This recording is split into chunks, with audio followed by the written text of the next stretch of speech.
like these shows been going on for quite some time, and it trip me out when you look back at all this history of how long these shows been out, and be like, dang, this how long this been out? Law and Order SVU was taking over for the 99-2000. I was like, God, dog. So Ice-T he looked up on the best job. He only had to come in with his one line. Well, I guess so, Liv. Looks like another case that got him, huh? I'm like, he just and walk off. Oh, his stuff be minimal. See, there you go, right there. There's another right there. It's been year 2099, and Ice-T been saying the most minimum as possible for over these many years. He been getting by. Hold on to hope, kids.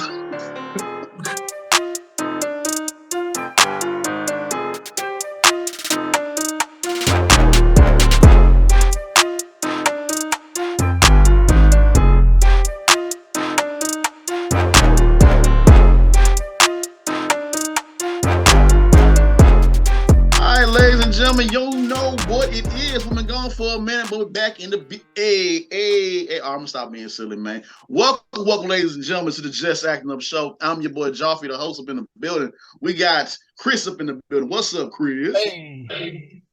Can I do it right? Y'all know what song it is? Choreograph? No? Okay. No. If it is in love. Because it's love, because I miss y'all, man. Why do I feel this?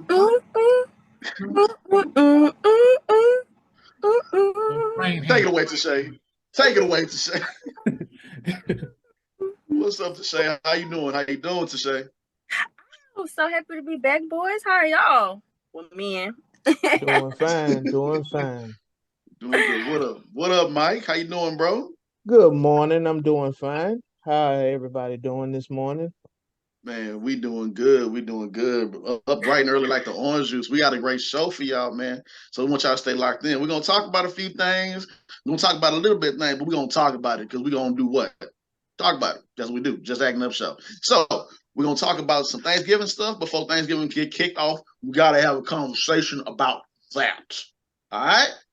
Talk a little bit about Black Panther. Not a lot, just a little bit. And we got a great guest that's going to come through, Kevo, the actor. So y'all stay locked in to Just Acting Up Show. Let's go.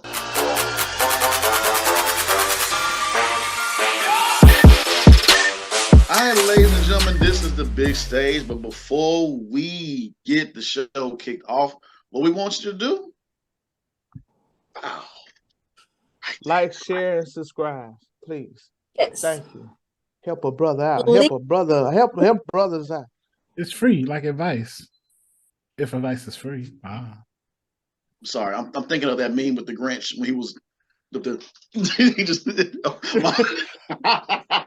I'm silly. I'm sorry. My bad, y'all. I couldn't help it. Y'all just push the like button. Thank you.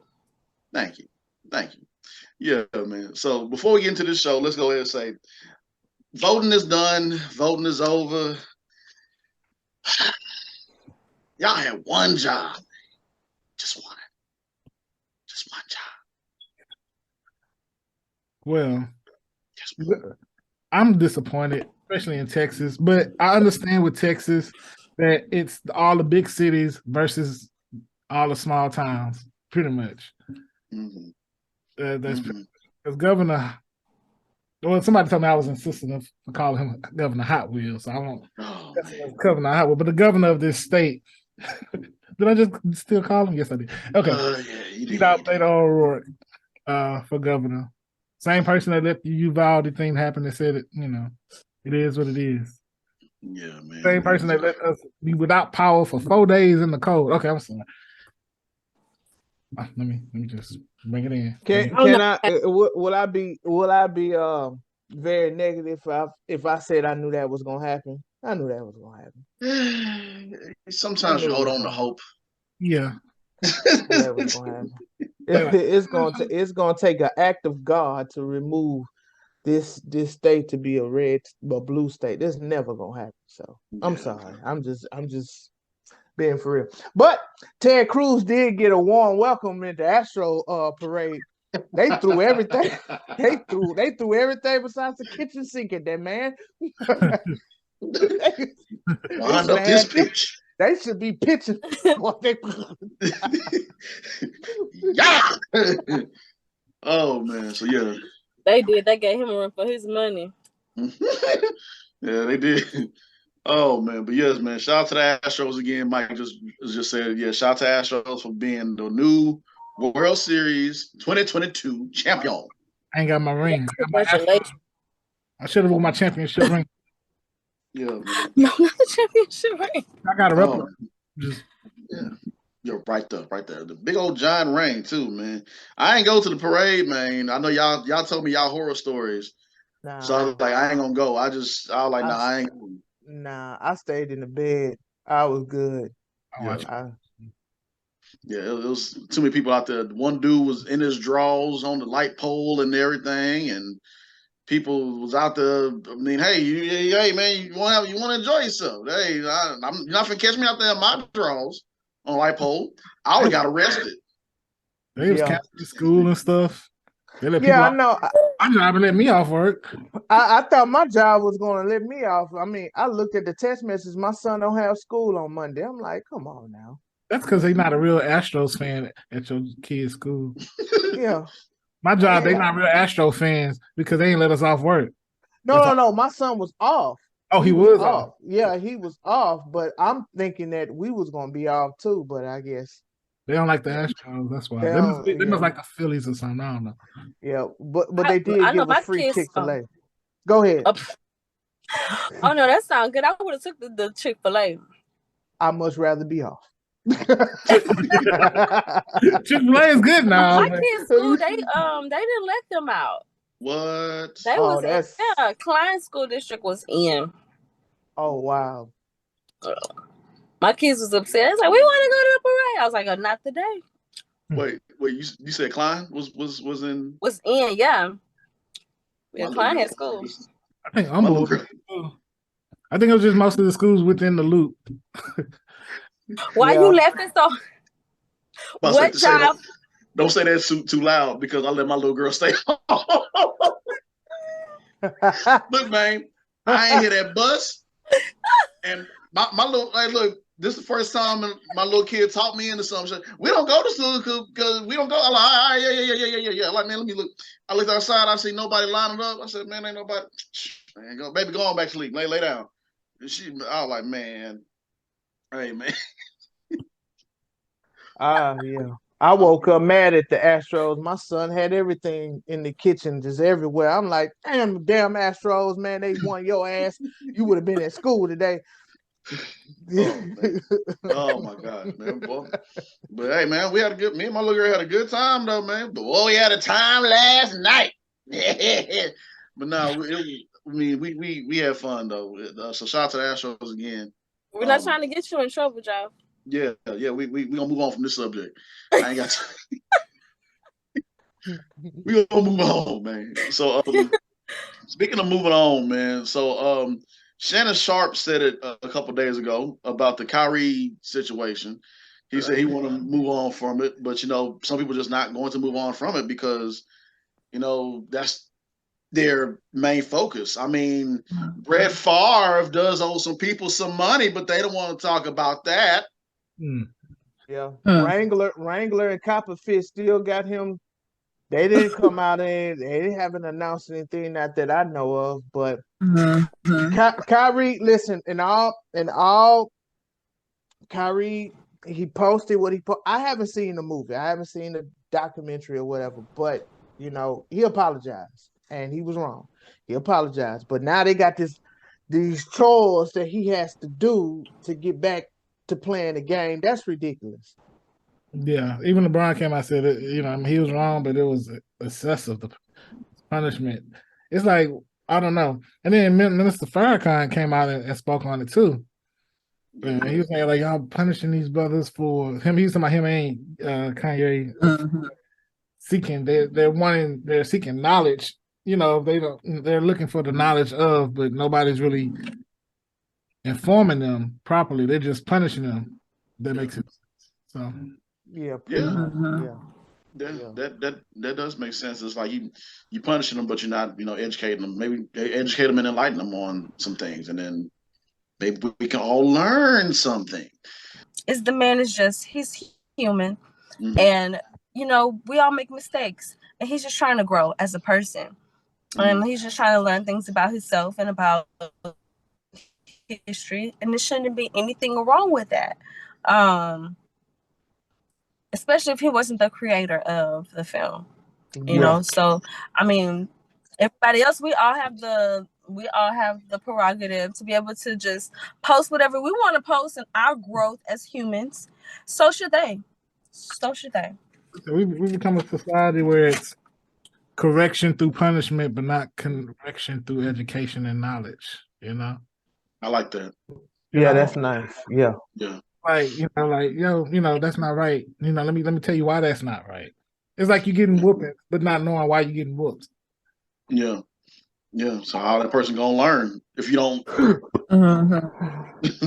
Yeah. Man, and one last thing to all of the less melanated people that don't understand our anger and like disgust over it all, because Black people, we get taxed different in this country. Mm-hmm. We get taxed different, so whenever someone makes a mistake, they get the slap on the wrist. But with us, we get heaven and earth falls on top of our head. We get stuff taken away from us.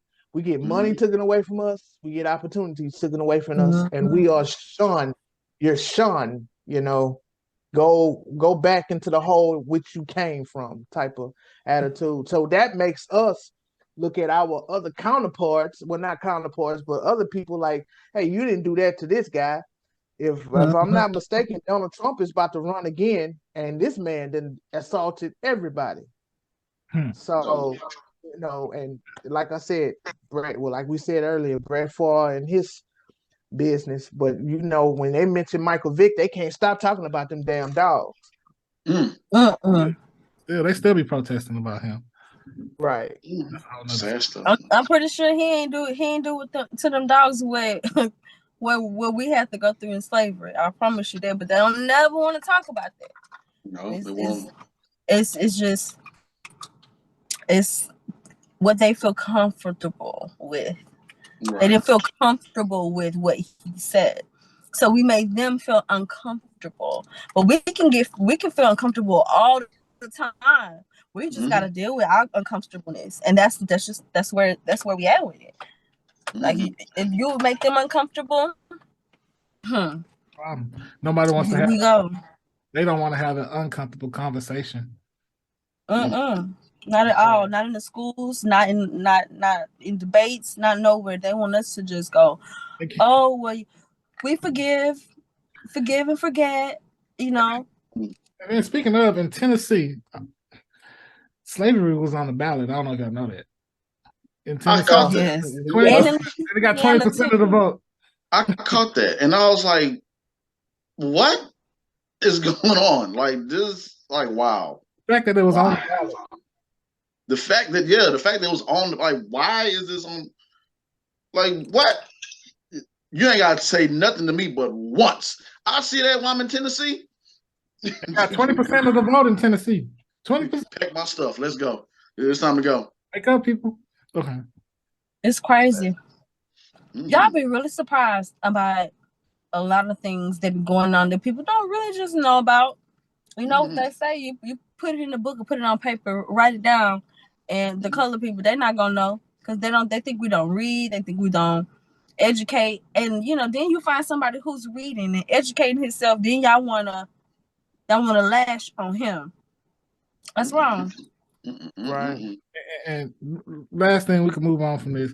And like, I know everybody, that don't vote, the ones that don't vote always feel like, well, I don't see my vote make a difference. I don't see it, make a change. But you want to give yourself a fighting chance. You know what I'm saying? You want to put yourself in. If just to say, let's say it does, your vote does help. At least put yourself in the game. Don't take yourself out the game completely. You know what I'm saying? Wow. Okay, I'm done. Right.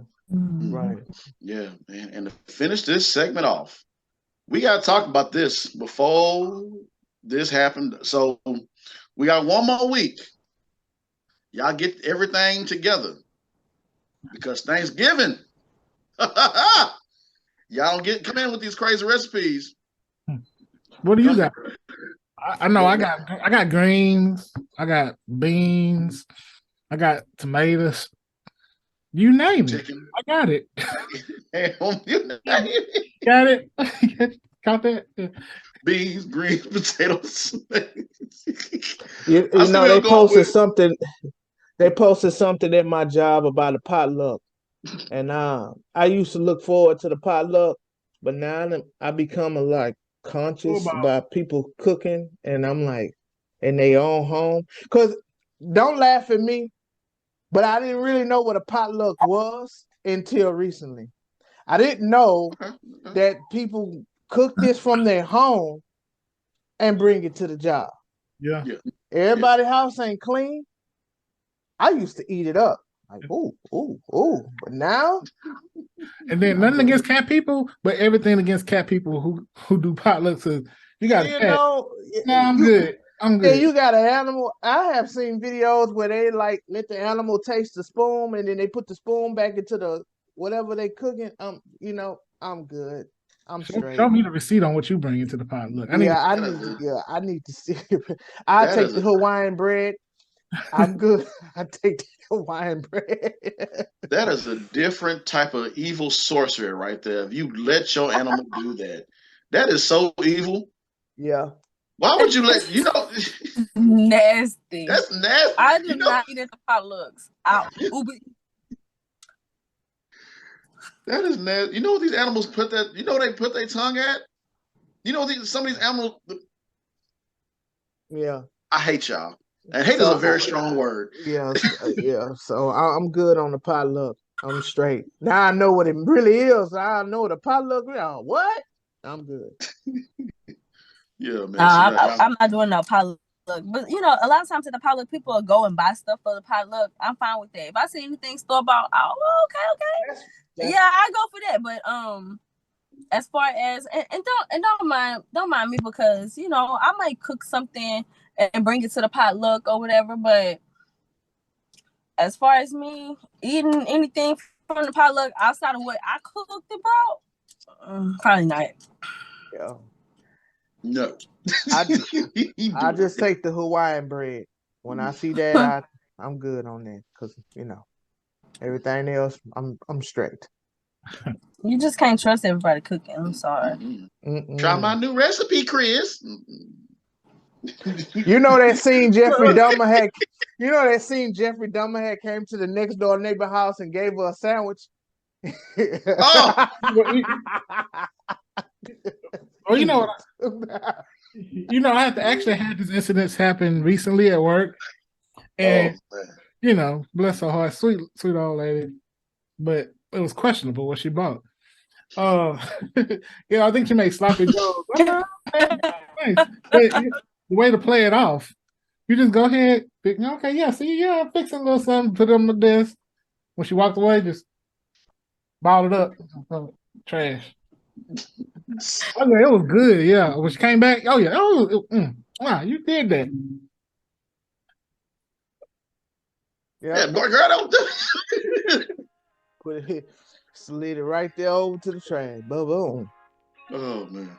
All right, ladies and gentlemen, we're about to get into the Critics Corner. We're gonna talk about a few topics, so y'all stay locked in for the Just Acting Up Show.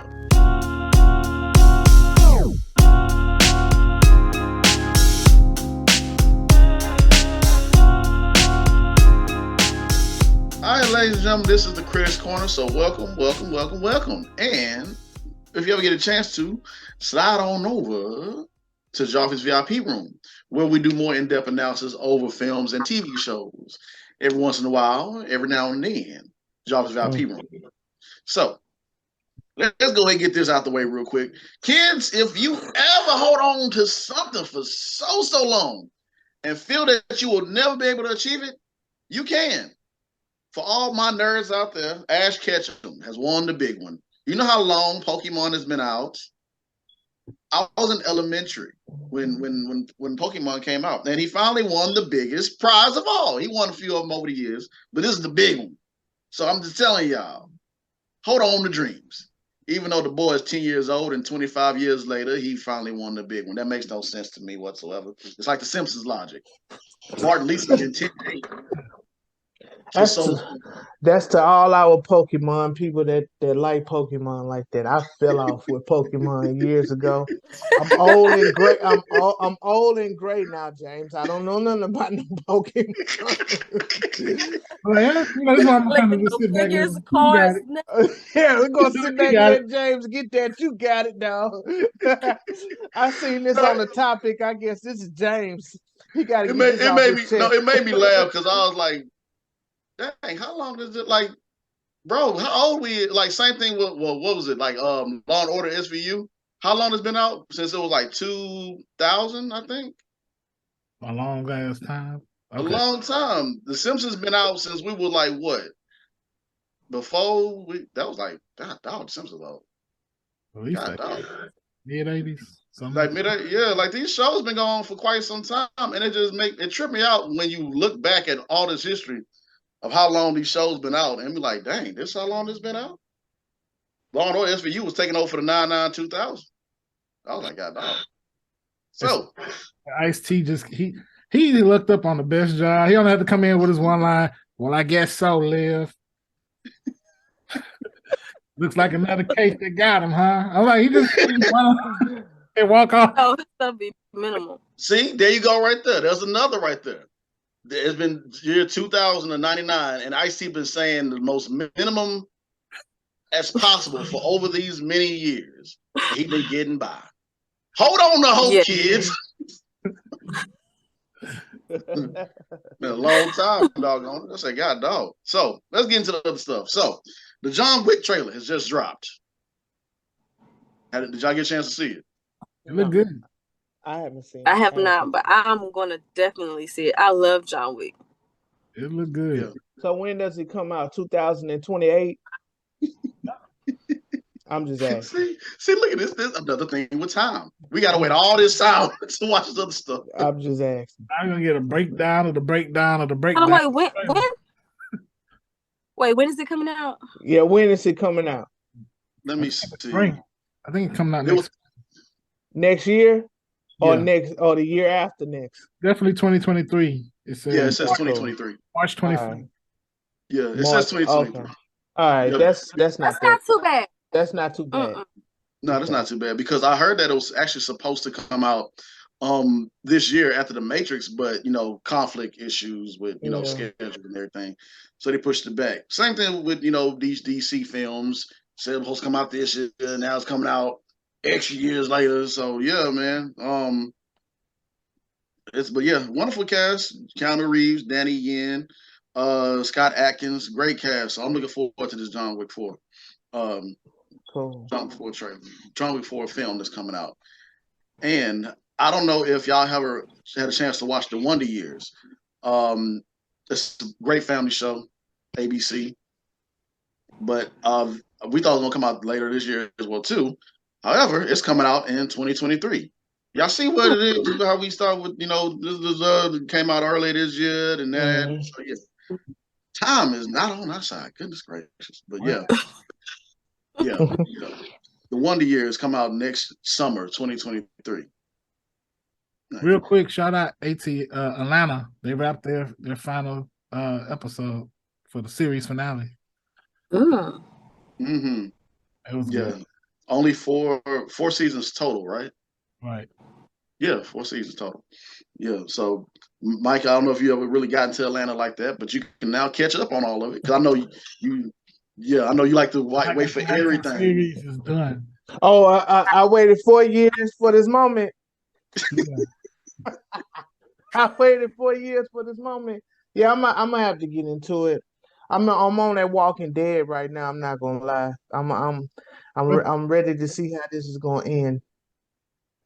Oh yeah, that's right. They got now. Is The Walking Dead supposed to finish off this year? Yeah, no, this month. Actually, in the next couple of weeks, I think November the 20th is the last episode. The very, very, very last of it all. So really, yeah. What? Wow, that I did. Okay, so you gotta catch up on The Walking Dead, ladies and gentlemen. So, and with that being said, Half Baked 2. I didn't know that. Y'all brought that to my attention. Half Baked 2 is gonna be another Half Baked. Yeah, apparently so. I think they just finished production. If I'm not mistaken, but they brought back Rachel. I can't think of her last name from the True. original cast. But yeah, Rachel True. make Rachel True. So yeah, supposed to have baked too. Good. Cool. So you'll be looking forward to that. And we can't really talk too much about this movie that just hit this past weekend because we have some individuals that haven't seen it just yet. Well, before you get to that, Yeah. Daniel Kaluuya. Yeah, Daniel Kaluuya. He's also just been cast as Spider-Punk in the Spider-Verse universe, which that tripped me out right there. I didn't know because they have multiple actors, multiple people come on for voice actors for this. They even had Mahershala Ali was in the first Spider-Verse, Spider-Man into Spider-Verse, had Nicolas Cage on there. So they're adding more to this roster. Can you give us a job? We can do some voice acting too. Hey, Spider-Man, watch out. See how that sounded? Right. A cartoon character. Right there. Have to Shay come in there you go. Have to Shay come in as a character. Shay can do it. Spider-Man, you on TV. You on TV. No, hell was waiting all these years for this stuff. That just seems to be the theme of this segment. All these years and all these shows. For real, man. It make you think like, man, how long this stuff got to go on for, man. But yes, yeah, man. But yeah. But yeah, so getting back into this news, Black Panther, Wakanda Forever. This movie, yes, just came out. So we can't talk too much about it. No spoilers. I don't want to spoil it for, All I'm gonna say is give the Queen her Oscar. Oh, Angela Bassett. Yeah. There we go. Give her Oscar. She deserves her Oscar. she do. She always do such a phenomenal job in whatever she's in. She's just one of those iconic actresses. Just. Mm-hmm. I'm starting to believe the Oscars is still is running on that type of time as the Grammys. Yes. You know, have you ever just because back when I used to pay attention to the Grammys, it's like, how the hell did that win Album of the Year? I think they starting to change, but it's a slow. Change is slow. Yeah, it's a slow. Yeah, so I'm starting, but the Oscars they got it. I believe they got it right last year, but they didn't have the hit and misses Progress though. So yeah. Shout out to Letitia Wright. She put on a great performance. She did. A lot of people was questioning. They said, "Can she handle it?" I'm like, yes, she did. She did a phenomenal job. Everyone in the cast did. So yeah, I would say go out and see Black Panther. Of course, I know y'all are going to. Me and Mike had a conversation about, was it the rating that we were talking about, Mike? For the IGN didn't waste no time giving it a 7. The movie came out on a Friday. Well, it came out Thursday, but it came out fully on Friday, right? I want to say, if I'm not mistaken, that Wednesday midnight, they wasted no time giving it a 7. I'm like, bro. Yeah, it's a clear bias with those, right? That's why I don't trust the rating systems like today. Yeah, Rotten Tomatoes films, especially. Yeah, that's what I'm saying. Yeah, absolutely. I mean, they just probably didn't have anything to relate to in this movie. That also too. So, my thing is with the ratings. If you want to see it, man, go see it. You be your own judge of character. Because I have missed out on a lot of good movies that I was like, well, they gave it a bad rating. Then when they come on demand and I watch it, I'm like, man, that was actually a pretty good movie. I kind of hate that I missed out watching it in the theaters, So it's a lot. They did that to Adam. Huh? Oh, they did that to Black. I didn't mean to interrupt you, but they did that to Black Adam. Yeah, they did that out the gate. They did that to Black Adam. Yeah. They call it mediocre. Yeah, I was like, what was mediocre about this film? Like, I don't like. There was nothing mediocre. Like, it was. I loved it. I know what they were thinking. They was because they seen a little too much color on the screen. Ooh, let me stop. Okay, stop.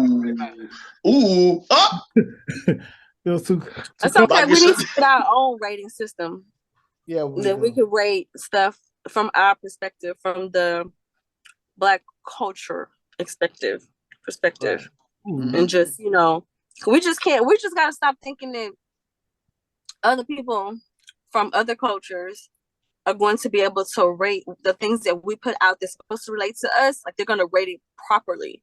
There's no way that they can rate it properly because they have no connection to the things that we're starting to put out. Yeah, it's not speaking to you. Yeah. Okay, it's not speaking to you. I wouldn't allow anyone to get the color purple that live in Wyoming all their life. Shout out to Wyoming, but Yeah. That got me thinking. You know what? We may put something in the bucket for next year. We need to. We like to shake things up every year. So yeah, man.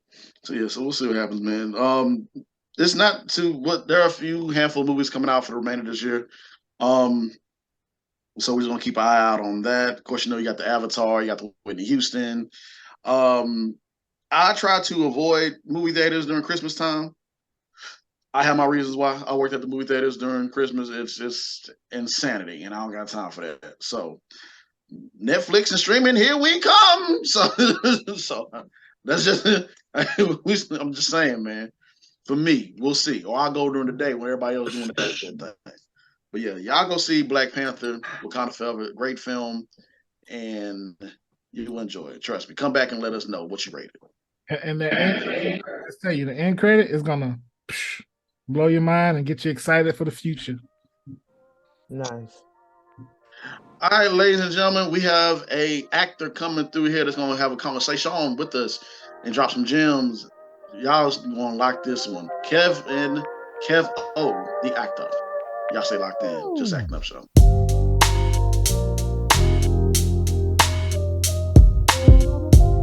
All right, ladies and gentlemen, we got a special guest here in the building for the Just Acting Up Show, Mr. Kevo, the actor, Kevin Saunders.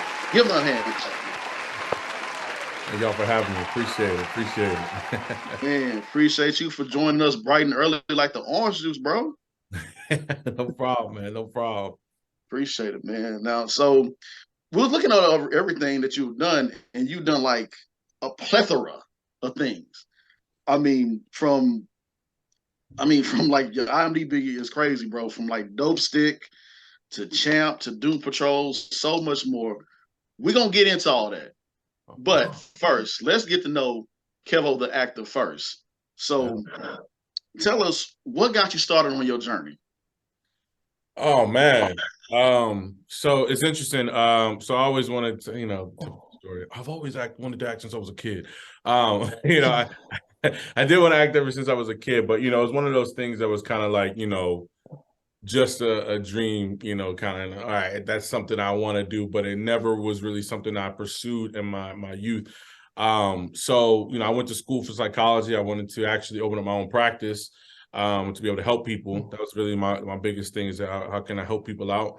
But then I got to a point where I was acting in college. I actually had a advisor of mine trick me, because I was like, I kind of, the theater scene was not, that's something I didn't really grow up in it. I wasn't that theater kid in high school and stuff. I wasn't always, I was a class clown, but I was never like that, always in theater, but it was something I always admired. So I got to college, got tricked into taking this class. So I was like, all right, maybe I'll do tech, And it's funny too, when you love something, it's almost like you kind of keep it over there. Like, like, I don't really know. I really love that thing, but I don't know if I want to, afraid of rejection or whatever from it. So I was kind of thrown into it as as a thing to do, and I got that acting bug, and I did my first show in college, and then really after that I was like, all right, I'm gonna finish, but I realized at some point that,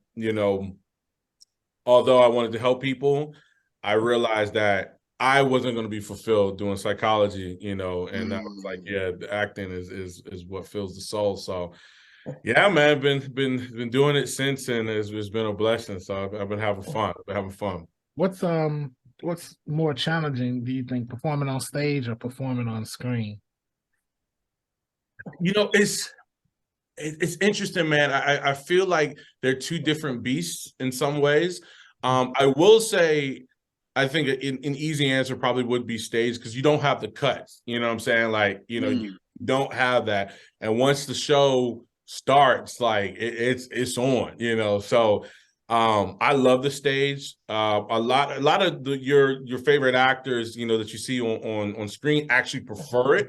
I know Denzel definitely goes back quite a bit. Samuel Jackson actually says he prefers the stage over film, and I mean, he's been like over 400 credits, on IMDb. So it's kind of interesting when you see that. But I think the cool thing about stage is that you do have to sharpen that muscle. If I mess up on a line on film, it's like, all right, let's take it back, whatever. But you're on stage, show must go on, so you can't stop when people are out there and they paid their tickets to make sure that you're on your A game. So yeah, so I probably would say stage. Yeah. Cool. Let's step away from acting a little bit. I see you go to the gun range. So when was the last time that you go? I mean, you went to the gun range, and are you good with the rifles or handgun? Which one do you prefer? Because this is Texas, and we're big on our guns here. Yeah. It's been a minute, and I had a friend that had bought some so I was gonna start training and helping her train stuff like that. And she bought some bullets. She literally just said the other day, she was like, "You're supposed to take me to gun range." And I was like, "Oh shoot, that's right."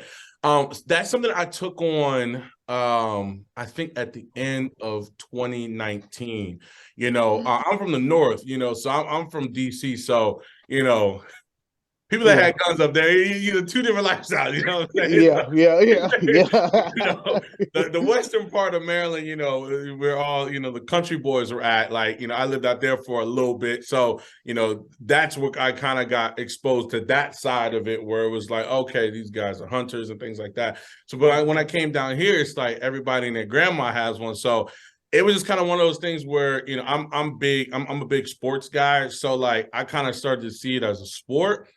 And so I started off training with the handguns. My buddy Jared actually, who kind of started training me, and then elevated to the rifle.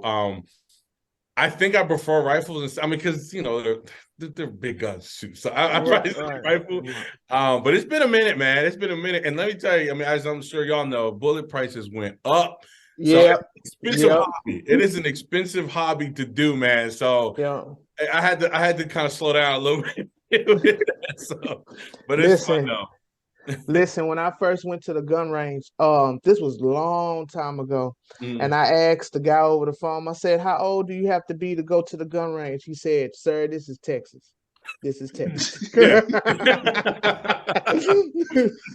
Fresh out the womb, you can just go out there. You good. He said, "If you're old enough to hold it, you old enough to hold like a tool. You get old enough to hold a gun. So go, good, man. Yes, sir, man. There was.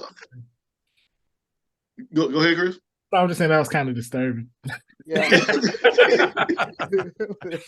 I was saying, look, it was again like coming from.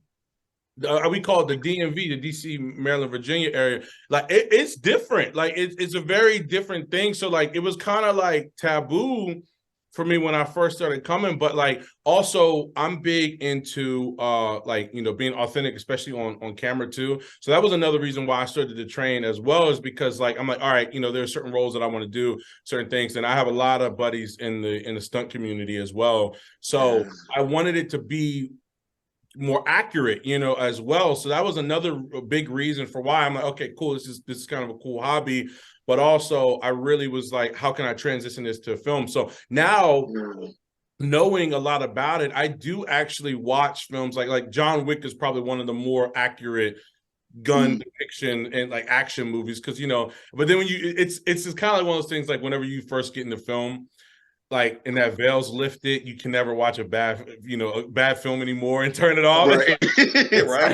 It's there. You're like, okay, there's a boom, and then all right, there's a person standing back. You're noticing all these things. So like now, like I was watching the show the other day, And I mean, this dude had like a regular pistol and let off like, you know, like 100 rounds. It's like, when is it going to stop? You know, he kind of start to have that veil lifted. But again, you know, because I also make movies as well.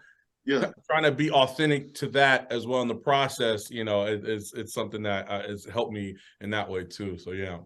Yeah, man, that's dope though, because like I was telling other actors that, you know, okay, you want to have a certain range, like from dramatic to comedic, and we see that you have range. And so I was telling others, you want to do other things too to show, you know, these different agencies or people that looking at you what you can do. Like for example, I swam with some sharks, some baby sharks, whatever, and Oh, dope, man. Yeah, bro. Like, hey, look, you know, black people don't swim already. You know, I was just about to say swimming with sharks. Hey, I'm he swam with sharks. Hey, like you, bro, you kicked it up or not? Yeah, you took it up. Wait. Oh man, but it was that, and you know, sword training and everything else. And you know, me and Mike did a little bit of stunt training, and it's like you were saying, that veil is lifted, and it's good to know these things because you want to be able to act this scene out and then switch right back into, you know, handling these weapons and everything, and it just increases your thought process on your mindset how to attack these scenes. So man, that's dope that you do that though. Yeah, and honestly, I mean, because the biggest thing with me too was depth, right? You know, how can not just differentiate myself, but how can I? Because I want to have a career like a Gary Oldman, or you know, people that are very like, you look at their array of work and you're like, oh, they've done some stuff, you know, and no knock to anybody else that's kind of like in like a certain lane. But right. Even my agent, when I got my new agent last year, I was like, hey, look, like, I know I'm a big black dude, but it's like I can do this much more, but also bringing stuff to the table as well, understanding things. And, you know, like the fact that y'all, you know, are doing stunts too. What happens is not only looking at it from the perspective of, okay, here's what I bring to the table, but also it can protect you. Because, I mean, you know, obviously there have been things that have happened in the industry, you know, recently, right. You know, and, you know, it's having that other sense of, you know what? I'm not really feeling safe about this. I know from my training that X, Y, and Z should be happening, and this is not happening here. I'm going to take my step back to be like, you know what, this is not okay. Or you can make the environment more safe for yourself, the other actor, or just people on set as well. You know, to be able to do that. So, you know, like Will Smith actually has a lot of gun training. He doesn't like glamorize it, but, you know, I remember when they were doing Bad Boys 3, the director, there's like a funny little clip he put on his Instagram. But I was kind of like, you know, I was like, there you go, because the director had picked up the gun or whatever, and like, you know, kind of, you know, just fake gun. Yeah, you seen that clip? You know, and the fake gun. So he's like, okay, cool. And he, like, Will Smith, like, smacked it out of his hand, checked it, and was like, you have poor gun training. Like, you shouldn't do that, you know?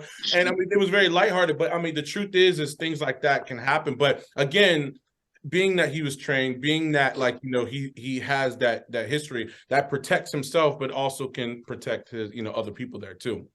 Right. Amen and amen again, bro. So okay, so quick question. Yeah. Besides winning Best Male Actor in a film for Kung Pao Corpse, love that name, by the way. What has been Kevin's biggest achievement so far, man? Oh man, let's see, man. Okay, so there's two. I mean, and there's two big ones. I mean, I'm forever humble. Every role that I get, man, I'm forever humble. But there's two probably, and I know it was a simple, you know, part, but I think about the effect that it had. But I definitely will say Falcon and the Winter Soldier.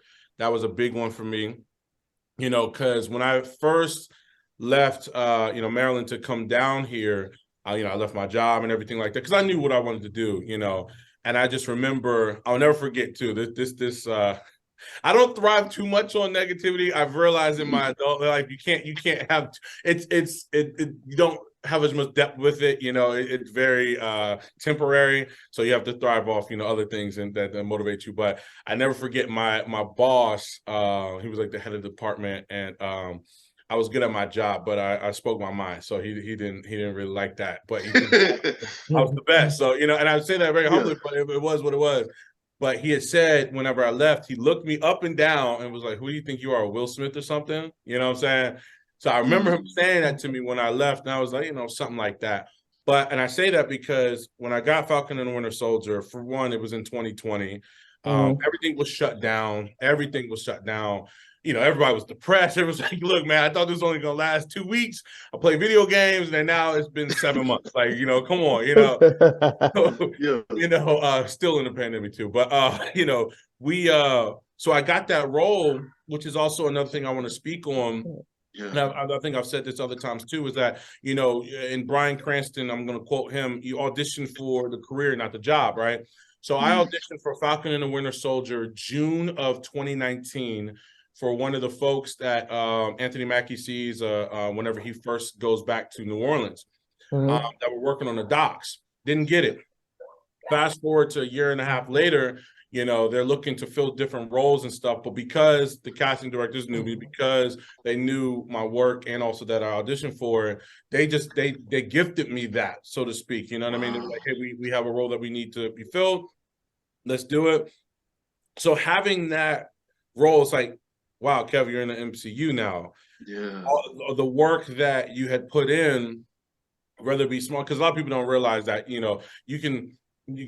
people outside of the industry don't realize, that person that says, oh, the ketchup's on table 5, and goes away. They had to audition for that. They had to get put in for that, to some capacity, and they had to beat out sometimes 1,000, 2,000 of people to be able to get that role. So, but it was interesting to be able to get that. And then when it came out the day after my birthday of 2021. And I just remember, the kind of everyone blew up my phone, seeing it, people were watching it way before I even did, but I remember people from my old job. And I thought about my boss in that sense. And I was like, wow, this is a big accomplishment, because you're actually doing what you set out to do. And then kind of in that same vein too, was Atlanta. Atlanta was, I said it from the day I moved down. I was like, I'm going to get on this show. I understand the comedy. I love it. And, I was like, I want to work towards getting here. I had one audition for that show. One audition, because when I came down, season 2 was coming out. Then I heard, season 3 was supposed to be coming out. Then 2020 hit and all this stuff. I had one audition with my new agency, and I booked the role, man. And talk about how when you set out to do something, or that Christmas you envision in your head, and then you get everything that you want and then some, you know what I mean? It's like that. So it was like, I got there, I got it, and it was like, it was so much love. It was such a family. It was everything I wanted. Me and Lakeith had some great conversations, just talking about the industry in general. Hero directed that episode. And, since I direct as well, they had actually asked if I could stay afterwards and watch his process. And they were just so giving, so just open and so chill, man. Like it was. And then to make it before the show, and I actually just watched the finale last night, man. It was sad to see. Yeah. Oh, man.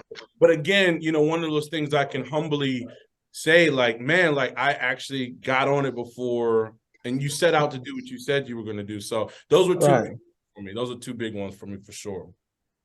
Oh, that's definitely an iconic show. It's great that you're able to be a part of it. We'll be talking about that show for years.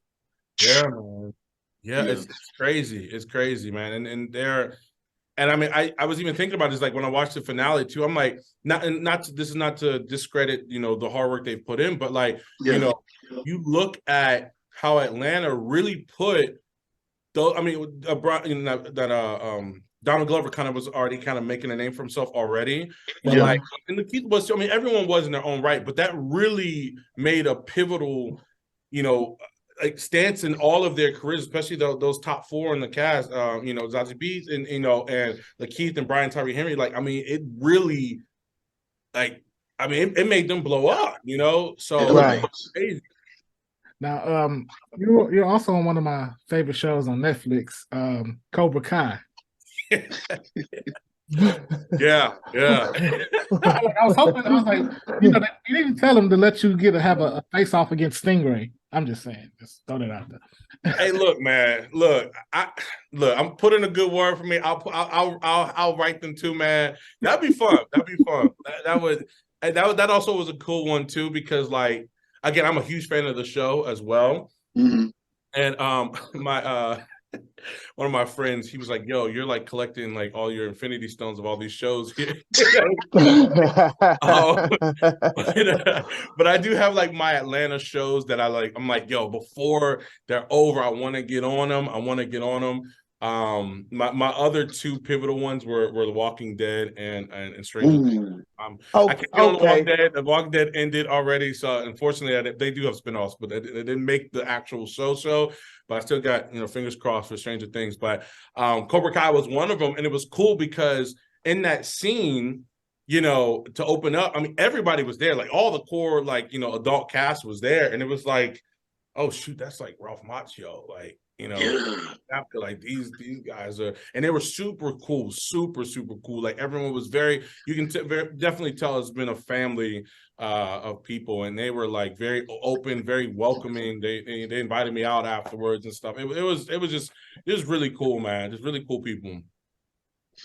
That's dope, man. And speaking of Ralph Macchio, people keep tripping off over the fact that this dude is 60 years old, bro. Like, bro, I'm like, wait, what? Because if we forget how young or like before our time or around that time when we were about to get created to come into this earth, yeah, he was right there, Friday Kidded it up and was like, oh, duh, he is a baby, and yeah. And I think he actually did when he did Karate Kid. When a lot of people were like, young teens, I think he was like 23 or 24 when he did. Right. Karate He said that. Wow.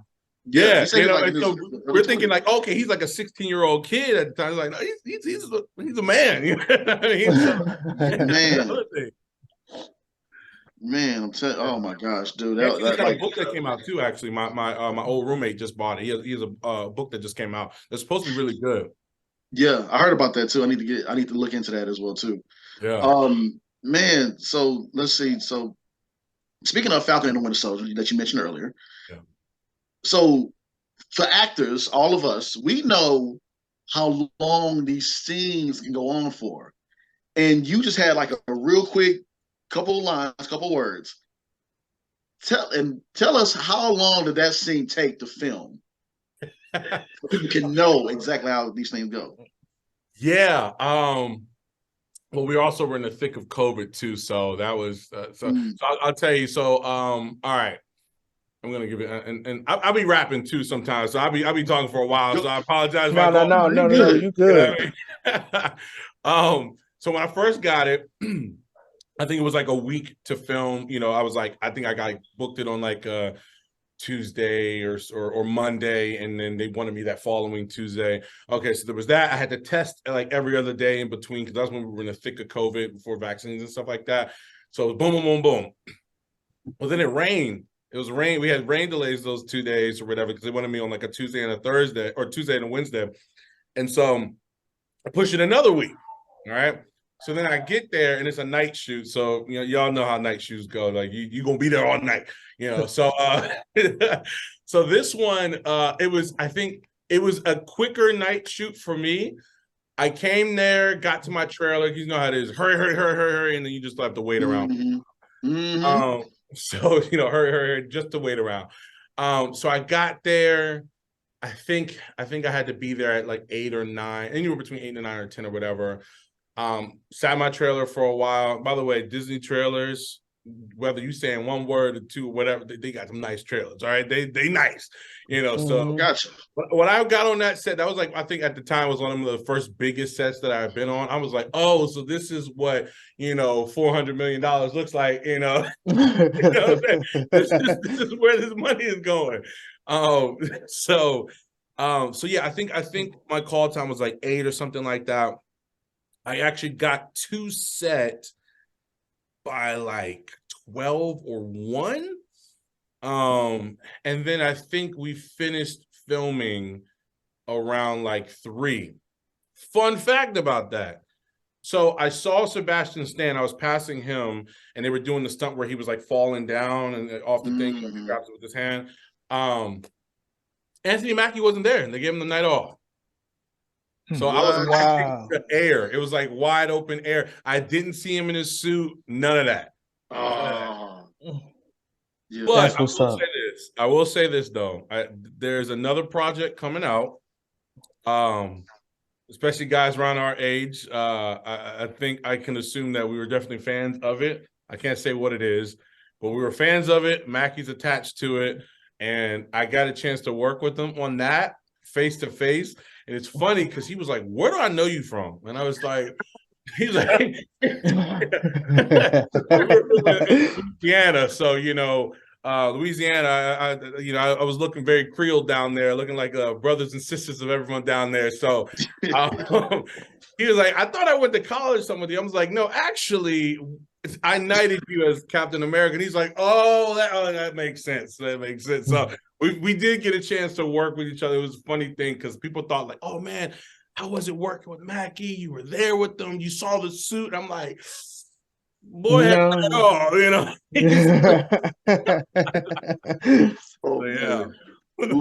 Movie magic right there that people don't know about, man. But that's still dope, man. To say that you like I was the one that knighted you. No, that's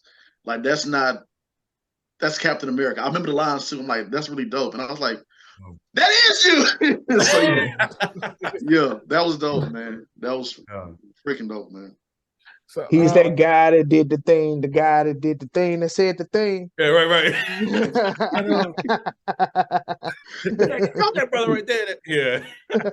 Oh man, too funny, man. So when you're not working, right? When you're not working, what do you like to do off screen, like in your downtime? I like to take walks in the park, and the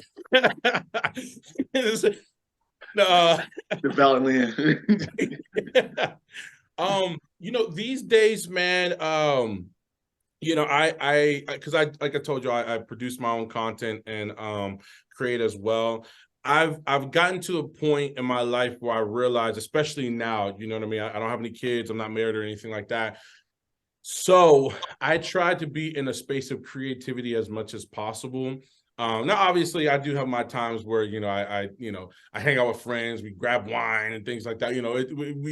I have my chill time, but I really try to stay in the space of creativity.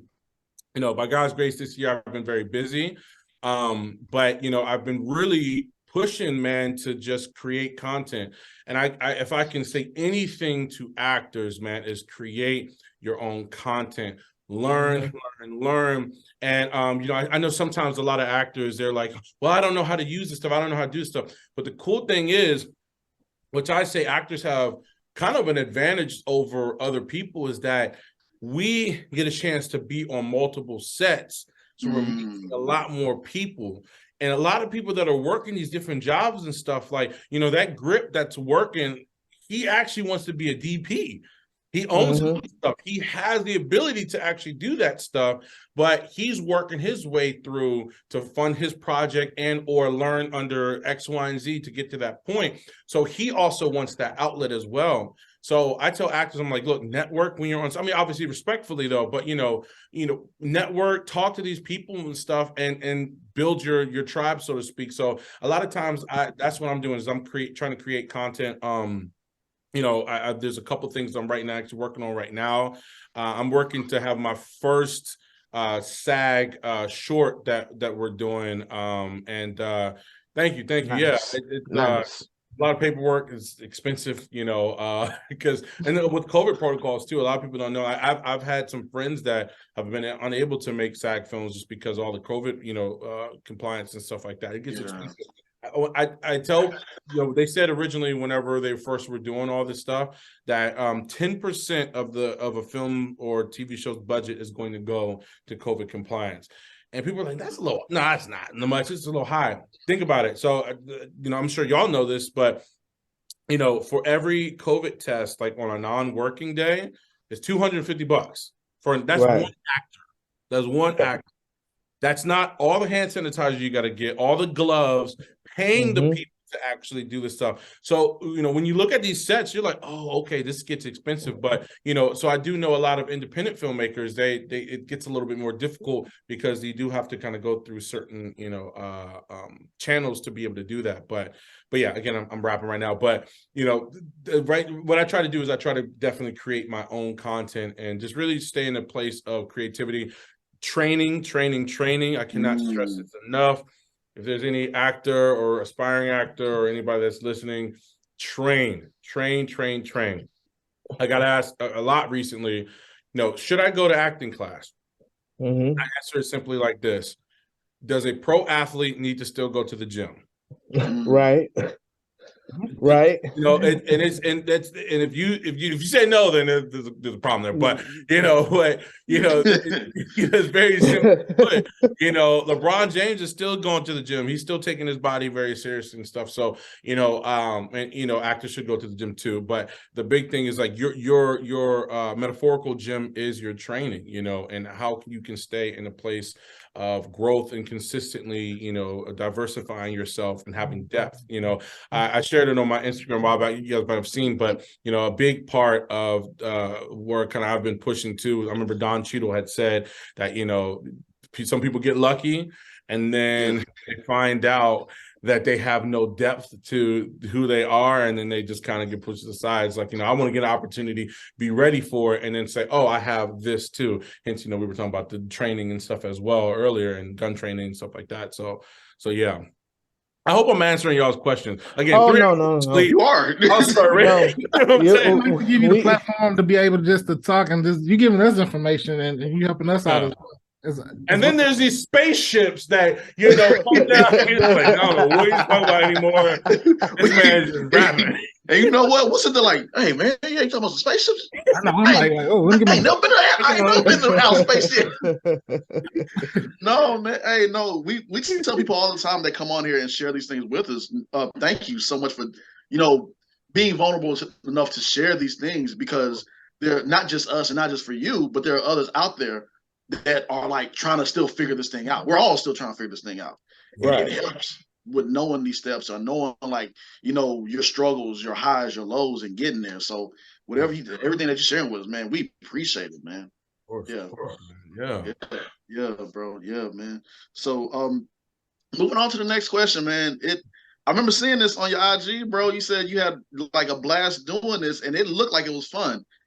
The Better Cream commercial, bro.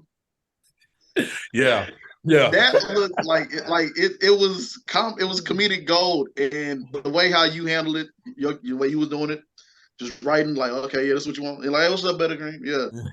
So, was that one of your favorite commercials to do so far? It definitely was one of my favorite, man. For multiple reasons. And I'll share something else with this as well too. Just a little backstory. So, I was like one. So this is for everyone listening that might not know how commercials go. You can be the director's favorite, producers and everybody's, but it really comes down to what the client wants. At the end of the day, it comes down to what the client wants and who they want in each roles and stuff like that. So casting director would do their part, director and all these people kind of do their, but at the end of the day, it's really what the client wants and all sorts of stuff. And obviously the director has a lot of play with that too. But the client, client. So I was like the neck and neck. It was the number one, number two for that part. So someone else actually got that part, but they ended up getting COVID. Sadly, so I tell actors all the time, I'm not going to get into a whole tangent about this, but I still wear my mask when I go out and things like that, because stay ready, so you ain't got to get ready. You know what I mean? And I've had a busy enough year where it's like I'm just trying to stay ready. You know what I mean? So I ended up getting that part, and my homegirl Brittany was the woman in the commercial with me. So it was cool to finally act alongside. Like, when you get to act alongside your friends, it's like, it's cool, especially because you see them outside things, But when you're like, okay, we're going to work together, it's a cool process. So the director Tom was awesome. The wardrobe, makeup, all those folks were super awesome, and then I'm starting to see them again on different sets and things. But it was a blast, man. It was such a funny just obscure, like hilarious commercial for for some whipped cream, you know, for ice cream or icing for cakes and stuff. But it was a blast. And funny enough, actually, the guy who was in the Whippy suit is actually he does the mascot for the Atlanta Braves. So he runs their Twitter, is in the suit, everything. So it was kind of cool to talk to him and see. He's like, yeah, you know, sometimes I get booked for gigs like this, but this is kind of my thing. I hop on these suits and I just have fun, you know. So he was crazy to work with too, and a lot of Whoopi's coverage actually was done after I left. So some of it, like that you see, like with Brittany and stuff in it, that he was there, but all the by the way, they cut out a lot too. There was supposed to be like a disco ball. We were supposed to be dancing. It was a bunch of crazy stuff we were supposed to do in that commercial, man. But you know, you have those like 15 to 30 second spots, you know, that sometimes certain things you got to cut out, but it was a blast, man. Everybody. And certain actors too, I will say, certain actors and my folks, I know my folks listening right now, grinds my gears because they always are like, I don't want to be a commercial actor. Let me tell you something. All right. Oh man, hey man, pay the bills. Send those commercials our way. Send those commercials our way since y'all don't want them. Commercials pay the bills, and let me tell you something. I have had obviously, sets, the bigger sets sometimes can be very stressful.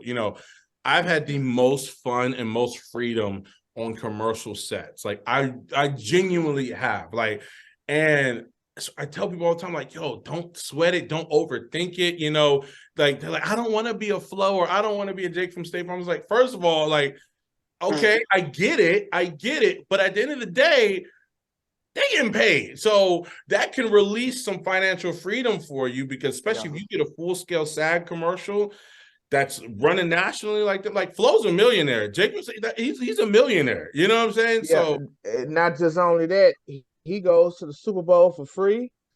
He's cool with Aaron Rodgers, Patrick Mahomes. that man is made. He's a made man. Now, they might know him as that guy too, but that's the other thing too that some people fail to realize, is that they're still doing other things. And yes, I will say there is a point in certain people's careers where you're like, okay, maybe, you put certain boundaries on. Like, I personally, I can play thug roles and stuff like that, but I don't want my repertoire to be, hundreds of thugs. You know what I'm saying? That's just me. That's just me personally.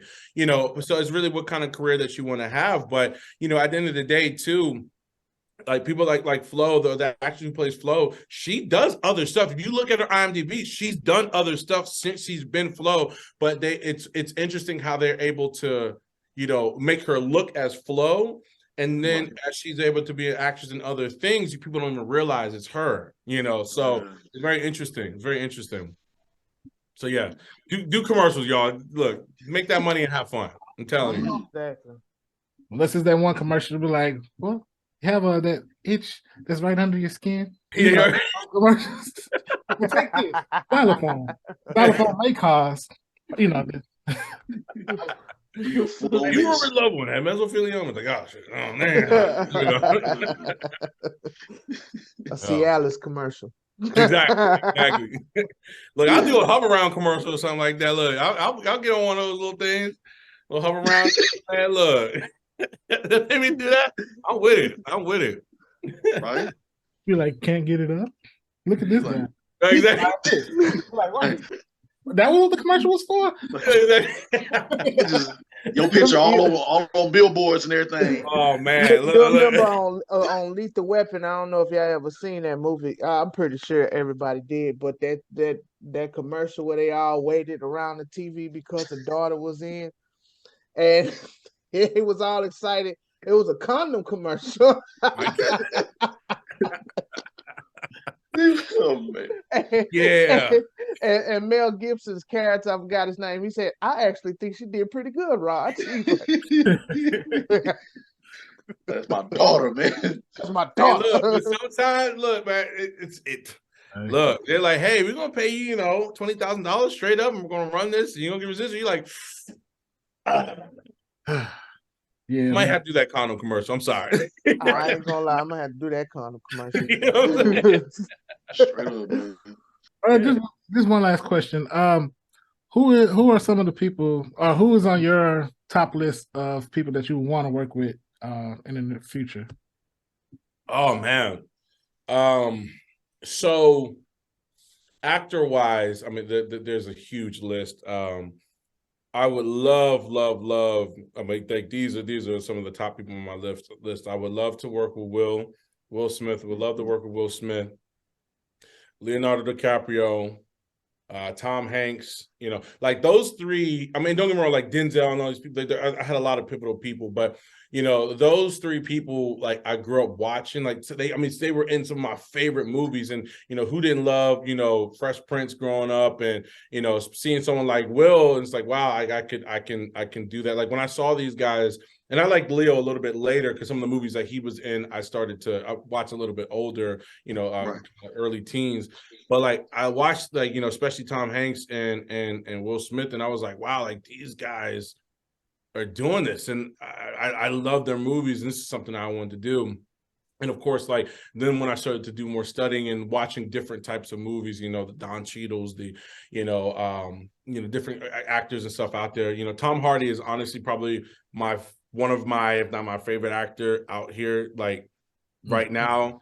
I would love to work with Tom. Like I'd love to work with Tom Hardy, and then like guys around, our age, I love following John Boyega's, and especially as an actor as well too, an actor of color, seeing people like John Boyega and Michael B. Jordan and Jonathan Majors actually I'm a big fan of his now, just kind of seeing his career develop. I mean, he's having one hell of a year this year and next year. He's going to be, it's awesome just to see. But you could tell how, especially watching someone like that, how trained he is, how trained he is, and how he really takes his craft seriously. So those are a few of some of the actors. But like I would love to work with Ryan Coogler, Barry Jenkins, Spielberg, some of the Tarantino. I would love to be in a Tarantino film. I'm sure I'd probably have a blast on that, man. And just learn as well as from a director's perspective too, Nolan, Nolan is one of my favorite directors. I think if there's one director like right now, probably my favorite, Spielberg's probably my all-time favorite, but like my favorite right now, and Coogler's was probably top 3 for me as well, but my favorite is probably Denis Villeneuve, who did Sicario, Blade Runner 2049. Prisoners is one of my favorite movies in this last decade. That was fantastic. He did that as well. Dune, he did Dune as well. So he's just, I love his style as a director. Love his twists and things like that too, but also as an actor too. I would love to be in one of his masterpieces. So yeah, man, there's a lot of people on that list, but it's been cool. It's been cool to kind of come across some of the people that you look at, because I was following Lakeith Stanfield's career as well, because I think he's maybe got like a year or two on me. He's around the same age. So I would see other actors of color and just around my age and see how their careers have been developing, and it's kind of admirable to see, like, okay, hey, we're doing the same things, and that's motivation to me, when I see that, and other people, and yeah, man, it's a cool thing, man. It's a cool thing. So yeah, those few are for sure some of many for sure. Yeah. No, man, love him, man. You access our list go on and on and on, just like yours. So, man, thank you for sharing that, bro. So, yeah, man. So, I wish we could keep talking, man. This is the part that I hate. We gotta let I guess go, because we know you gotta stay busy, keep auditioning, keep doing what you do. We handing you your flowers now, bro, because we see how you're progressing and continue to progress. Thank you for the hard work you put in. Thank you for taking time out to share with us, bro. Many blessings to you and everything that you do, bro. Thank you. Appreciate y'all having me, man, and continue, man. I'm loving what y'all doing, man. I love it. I love it. I love it. I love y'all's grind, man. Y'all's passion for film and everything, bro. So yeah, I love it. I love it. We'll be at the top together, man. We'll be at the top together. Yeah. Oh yeah, bro. Oh yeah. We're gonna be like on that red carpet, bro. Soon, like we're gonna be like, sure. Absolutely. Right. And your new name now is cousin Kevin. Cousin Kevin. Hey, I'm cool. Cousin Kevin. Everybody that come on this show is now your cousins now. So we got a big family. Hey, look, I love it, man. Look, when I come out y'all's way, man, I'm gonna hit y'all up, man, for sure. Most definitely. Most definitely, bro. I'll be out in Atlanta soon. Well, not soon, but I'll be out there. Please, yeah, hit me up, man, for sure. Yeah. Bro, that's a bet, man. Well, there you have it, ladies and gentlemen. Kevo the actor. Thank you, bro. Appreciate it.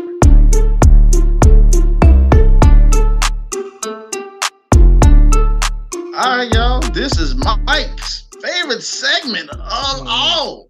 Oh no! Oh no! We've been off for a minute too. Who gets the award, Chris? Who gets it? Well, we're gonna go on vacation to Osceola County, Florida. Anybody familiar with that? No. This is Mike's favorite state. But a New York City federal agent was on vacation at Disney World. Oh God. With his family. And he happened to catch some work while he was on vacation. So a New York City fugitive with multiple federal warrants was arrested. Yeah, Quashawn Burton, age 32. He was arrested while being spotted at Disney World on vacation with his family. Oh, hell no. Yeah, like the off-duty United States inspection agent said that he recognized Burton from the sighting a distinctive H tattoo that he has on his neck, and because he personally was involved in the case. So apparently what Burton had did was he allegedly stole identities of these 4 people to get nearly $100,000 in government loans meant to help struggling families during the pandemic. Disney World security was able to locate Burton, who was at the bus stop with 2 of his family members. Hold on. With Disney World security, come like, sir. Sir, come here. Disney World security on it. Come here. Disney World security. But deputies arrived at the bus stop. They verified it was Burton based on a photo the agent had shared with them. And they told him they needed to speak with him. And he did resist arrest, and he had to be taken down by a deputy. But yeah, he allegedly refused to identify himself during the investigation. But he's now currently, waiting to go back to jail. So then they're trying to get them to not give him bail this time because he's a runner. He's a track star. But yeah. Damn, you can't even go to Disneyland. The most happiest place on earth. Most happiest place on earth. Disney was on it. That was the most action that they have seen in years. Oh yeah, they was ready. They was ready. Shout out to the cop though.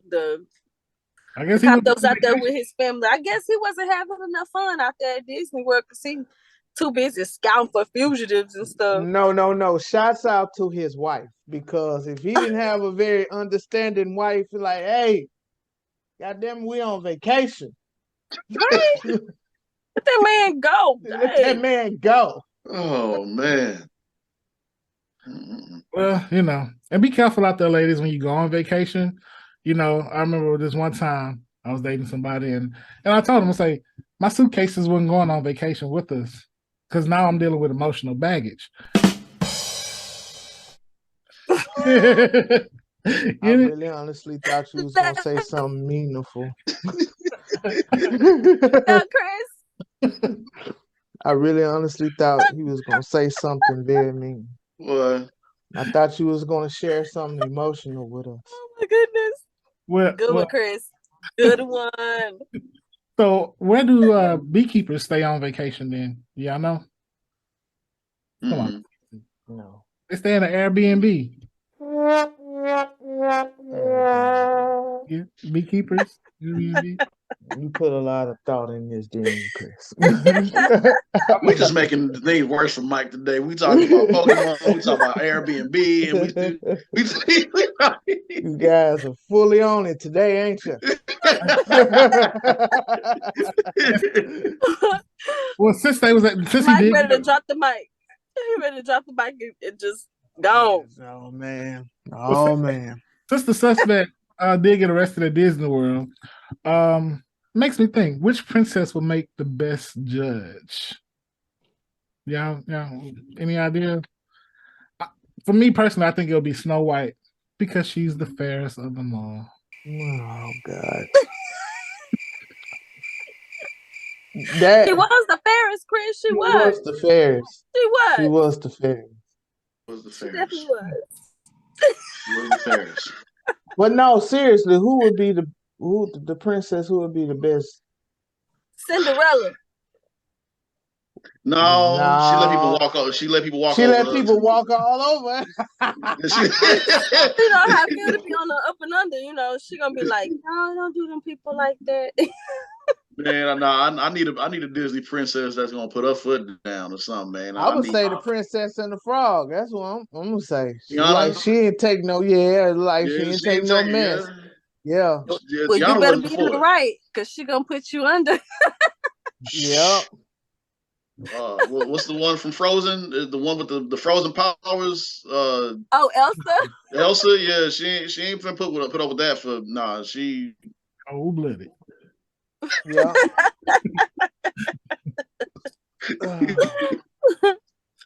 See what you started now, Creed. You're making this the worst day for Mike.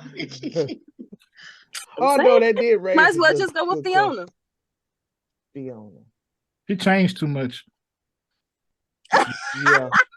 She switched up too much. Huh? Yeah, that is true. She did switch up too much. See, we ain't number big old kids. That is true. We ain't number big old kids having a discussion like this. They gonna say, "What type of show is like y'all supposed to?"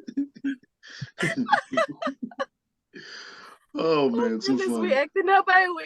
Yes, we are. This happened when we off for a good week, man. We just this is what you get. We acting up on a Just Acting Up show. Y'all already know what it is. This is the title of the show. What you thought you gonna get? What if they put him in Disney prison? See now, all the dads. All the they gonna put dads him in there with Aladdin ass. Yeah, all the angry moms and stuff. They put him in there like, man, what's going on here? I didn't even know this exists. You're gonna have to use Aladdin lamp to get out. I bet you it was one security guard, like a Paul Mart walk. Hey man, you taking your job too seriously, bro. He was in there and cussing, like he resisting, he jumping all on the guy, like yeah. They probably had a whole undercover investigation. Somebody in Mickey Mouse hat with a wire. Yeah. We got him now. That boy Pluto. I bet you they paying y'all for this, man. I know, right? I would have got fired. Ain't no way. Oh, he should have told everybody his name was Pinocchio. Oh man, got to be more careful. Happiest place on earth. All right, ladies and gentlemen, we're gonna pay our respects to certain individuals. So y'all stay locked into the Just Acting Up show.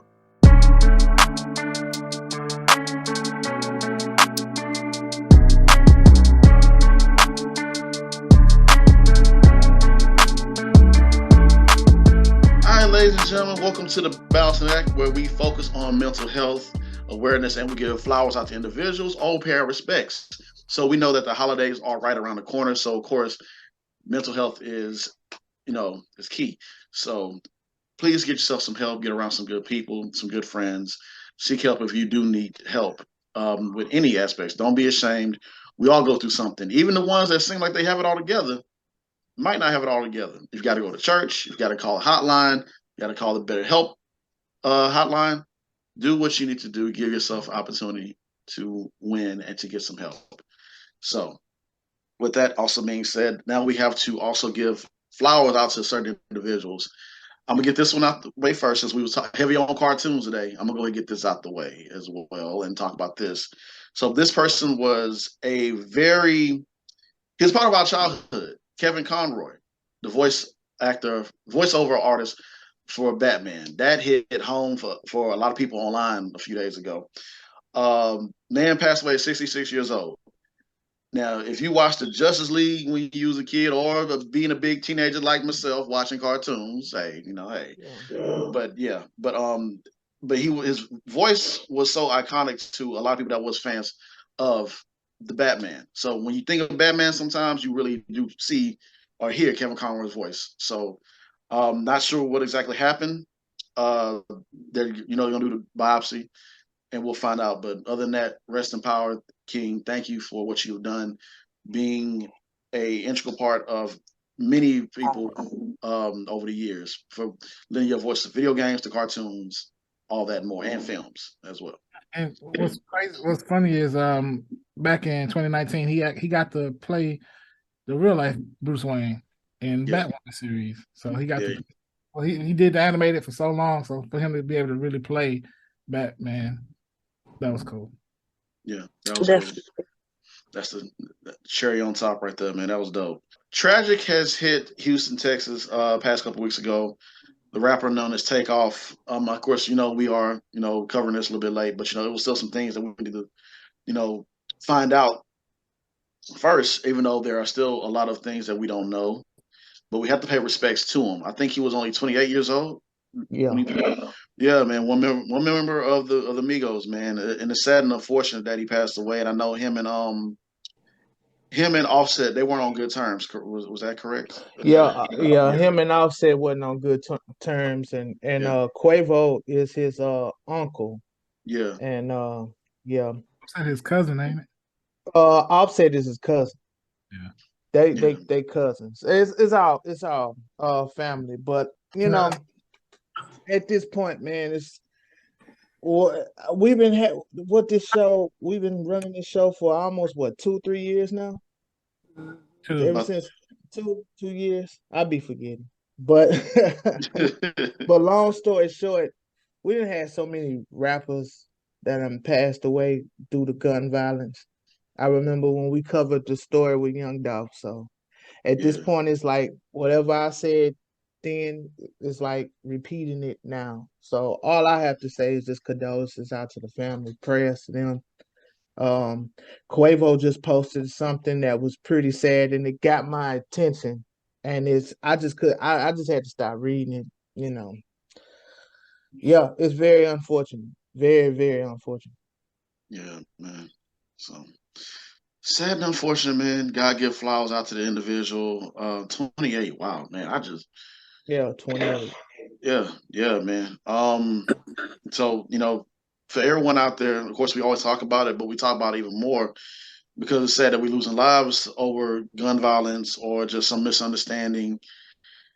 And I know not everybody gonna listen to us, but we have to tell people to do this because it's other situations, other ways we can handle situations. And I pray and hope that others can find out how to handle situations without using, firearms. So so hearts and prayers out to the family. Takeoff. Sad and unfortunate. So yeah. It's so crazy that when this all happened, that they wasn't at a point where there was like a cohesive team, like all three of them. Mm-hmm. And I want to just take this time out to tell people, sometimes we get into it with our family and our friends, and things may not always be on the best terms, and you might have difficulty with getting past things, and we're just communicating. But even when you're in the midst of a situation where it's a little bit of conflict, still take the time out to say you love the people that you love, regardless of what's going on. Like, just love on your people, because you never know who chance it is next to go and be with God.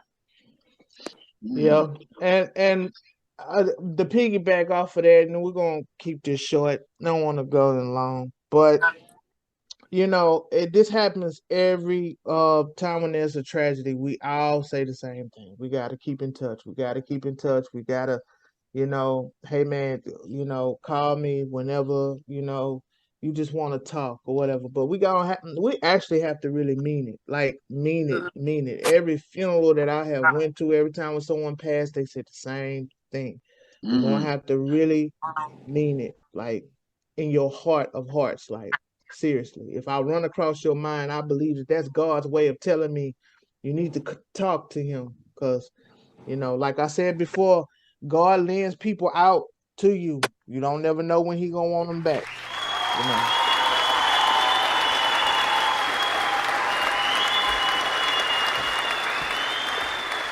Clap it in, clap it in, clap it in, clap it in, man. So another great show in the books, man. We appreciate y'all. We thank y'all. Let me see what is.